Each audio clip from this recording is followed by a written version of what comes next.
कभी कभी रिश्ते ना बिना किसी शोर शराबे, बिना किसी बड़ी लड़ाई के बस एक गहरी खामोशी में खत्म हो जाते हैं, है ना? तो आज हम इसी अनकहे अंत की कहानी को समझने की कोशिश करेंगे कि आखिर इसके पीछे होता क्या है। और ये जो खामोशी है ना, ये सिर्फ आवाज का न होना नहीं है, ये तो अपने आप में एक पूरा जवाब है। एक ऐसा जवाब, एक ऐसा फैसला जिसे अब बदला नहीं जा सकता। चलिए, अब जरा इस खामोशी की गहराई में उतरते हैं, समझते हैं कि आखिर ये इतनी पावरफुल क्यों होती है और क्यों अक्सर दूसरे इंसान के लिए ये एक शॉक की तरह आती है। देखिए, सबसे बड़ी गलतफहमी ही यहीं से शुरू होती है, जब किसी के सब्र को, उसके धीरज को उसकी कमजोरी मान लिया जाता है। सामने वाले को ये लगने लगता है कि ये इंसान तो कहीं नहीं जाने वाला, ये तो हमेशा यहीं रहेगा, चाहे जो हो जाए। तो सवाल ये उठता है कि कोई इस पॉइंट तक पहुंचता कैसे है? क्या ये अचानक गुस्से में लिया गया फैसला होता है? नहीं, असल में ये एक दिन का नतीजा नहीं होता। ये तो एक बहुत लंबी कहानी का आखिरी पन्ना होता है।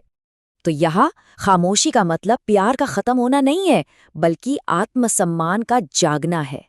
ये एक चॉइस है, एक डिसीजन, एक ऐसा फैसला जहाँ कोई अपने मन की शांति को, अपने सुकून को किसी भी और चीज से ऊपर रख देता है। और ये बात गांठ बांधने वाली है कि ये जो दूरी है, ये अचानक नहीं आती। ये तो एक बहुत लंबे और सच कहूं तो दर्द भरे सफर का आखिरी पड़ाव है। ये सफर शुरू होता है छोटी छोटी अनदेखी की गई निराशाओं से और खत्म होता है इस पूरी तरह से अलग हो जाने पर। और यही वो गलतफहमी की नींव है।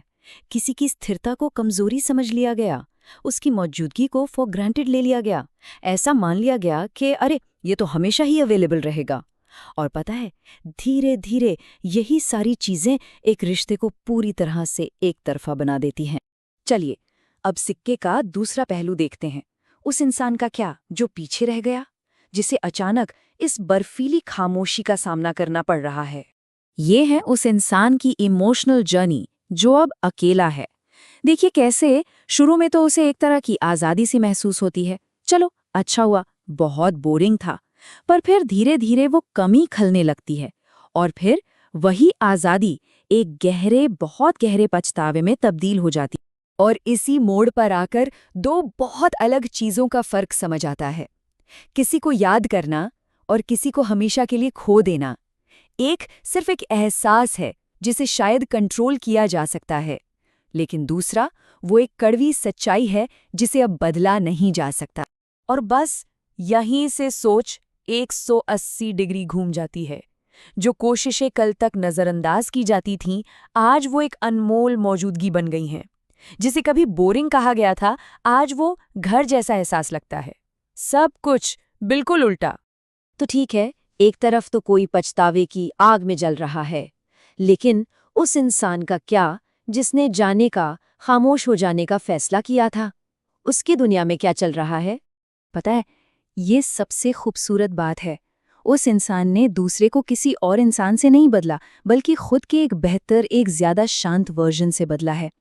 ये बदला नहीं, ये बदलाव था। तो जब पीछे रह गया है, वो शायद सोच रहा होगा कि जाने वाला तड़प रहा होगा, इंतजार कर रहा होगा। पर हकीकत तो बिल्कुल अलग है। जो चला गया वो अपनी दुनिया को फिर से बना रहा है, वो हील कर रहा है। और सच कहूं तो वो अब ज्यादा खुश है। और ये ग्रोथ दिखती कैसे है? मन साफ हो जाता है, दिल पर जो बोझ था वो उतर जाता है। अब फोकस वापस अपने ऊपर आ जाता है। ये असल में खुद से दोबारा प्यार करने का, खुद को फिर से पाने का सफर है, जिसमें कड़वाहट की कोई जगह नहीं।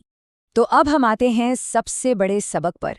इस पूरी डायनामिक का, इस पूरी कहानी का आखिरी और सबसे स्थायी असर क्या होता है? ये लाइन सच में बहुत गहरी है। कुछ नुकसान चीखते नहीं हैं, वो बस गूंजते रहते हैं।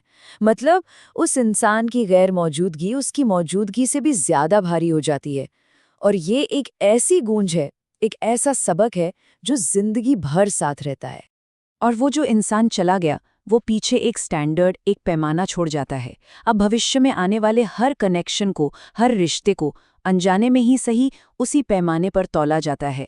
और तब एहसास होता है कि जो खोया है वो कितना कीमती था। और जानते हैं सबसे गहरा डर क्या है? उस इंसान को खोने का नहीं, बल्कि ये एहसास कि जिस प्यार को ठुकरा दिया था वो बहुत नायाब था, और अपनी ही हरकतों की वजह से अब आप उसके काबिल नहीं रहे। ये सबसे बड़ा नुकसान है। तो आखिर में ये कहानी हमें एक सवाल के साथ छोड़ जाती है। किसी भी इंसान की असली कीमत किस चीज से तय होती है? उस अटेंशन से जो उसे मिलता है, या उस शांति से जो वो खुद के लिए चुनता है? इस पर सोचिएगा जरूर।